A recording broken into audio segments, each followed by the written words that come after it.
Doctor Mohammad ইউনূসকে প্রধান করে গঠিত হবে অন্তর্বর্তীকালীন সরকার।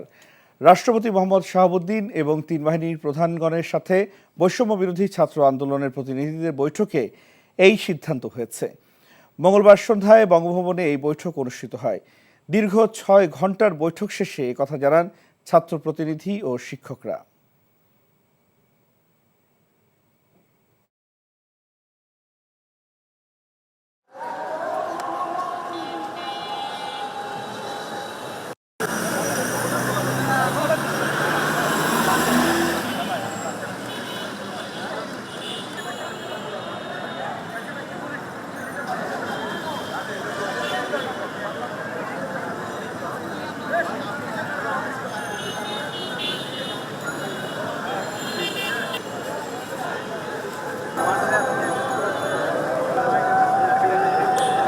আমাদের একটি ফলপ্রসূ আলোচনা হয়েছে এবং ছাত্র নাগরিক অভ্যুত্থানকারীদের পক্ষ থেকে যেই সরকার প্রস্তাব করা হবে সেই প্রস্তাবিত সরকারই চূড়ান্ত অন্তর্বর্তীকালীন সরকার হবে, সেই নিশ্চয়তা আমরা আজকে বঙ্গভবন থেকে পেয়েছি।